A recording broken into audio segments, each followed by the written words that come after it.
Roberta and her family are about to embark on one of the most difficult and challenging journeys of their lifetime.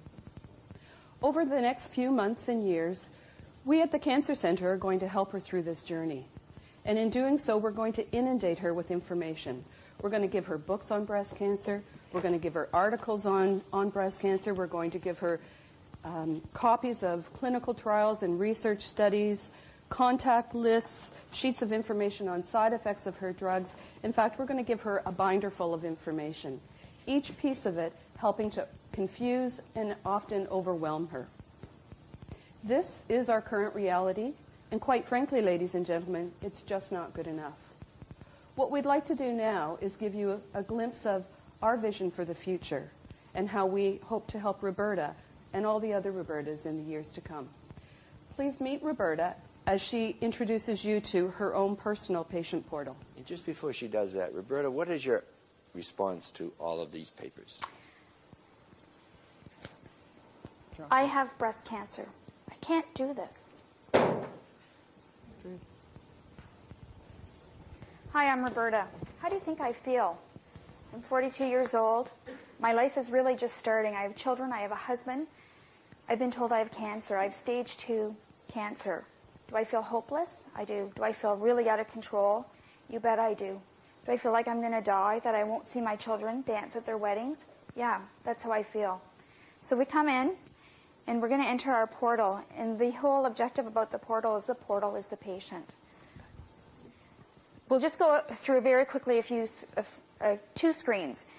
This is Roberta. She's going to log in, and this is her. This is all about her. This shows appointments. This shows connections with retail pharmacy. The really important part of this portal is the treatment plan. The treatment plan in cancer takes up your whole life. You are day 1, week 5. You're not a person. You are someone going through a system. What this portal does for a patient, it says, you know what, you're important to us. You are someone. We want to put a face to a diagnosis. So for Roberta, I need a bit of control. I don't know what's happening to my body. It's something totally new. It's about me. It's not about, my friend Jeannie who might have cancer. It's about me. It's about my family. And it's about having some sense of control over something I really have no control about.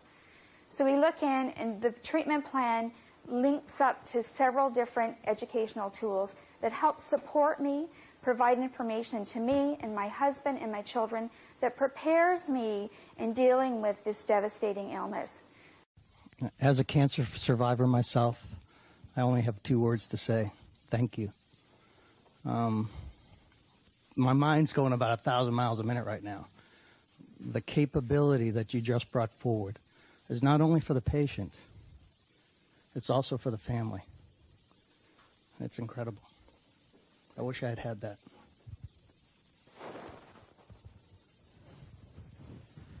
Executives, you've got a mandate. I'm going to share just this word right here, because Randy did steal my thunder by using the Grand River Hospital word called wow. And that really is just incredible what our group has accomplished. And I want to build a little bit on what happened last night. We saw the 13 women in the a cappella and just the complexity. And I don't think people, I sang when I was younger. I didn't, thank God, last night. But the complexity of bringing that kind of music together, and the same kind of thing here in terms of orchestrating and bringing that together. And Professor Donovan, you talked about three core American values last night: the issue of freedom, the issue of opportunity, and the issue of the rule of law. And today you've seen actually the Canadian 4th and 5th. The 4th, and I don't mean any disrespect to our American colleagues, but the 4th is an incredible sense of social responsibility that Canadians feel. And that's because we really have 0% uninsured people. You walk through our doors, we provide service, we don't always have enough money, you might not get it ahead of somebody else and all of that, we don't have jump in the queue and all that kind of stuff. The incredible social responsibility as the 4th one. And I think in seeing what our team did on the patient care experience side and pushing that to the front, amazing, absolutely amazing. On the decision support side, I spent 3 hours in therapy with my chief human resources officer yesterday. We had a long lunch. We've never had a long lunch. And I was complaining about our managers. Is the camera off? About our managers, and that I have 7 key things that my managers have to respond to on a monthly basis. And I've written them out for them. And only my director of security, because he's an ex-cop and because his boss tells him to do it, he actually reports on all 7 indicators to me. And I get a report just exactly the way I want. I think everyone should be a cop that works in our organization. And all the others, I'm pulling my hair out because the tools aren't there. I understand their frustration. The information I ask for is not easy to get, all that kind of stuff. But hardwiring the system to be able to do it. So I've spoke about the 4th. The fifth element of it is you've seen some of the Canadian talent. You've seen it here short term. You've stolen Natalie, only on a short term basis because we Canadians always come home.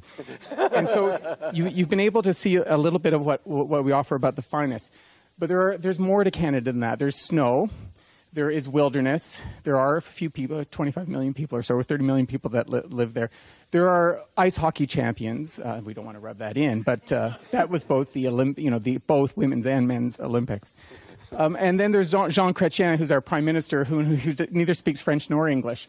And Jean, on all his international tours, really doesn't want us to flog this, but I think just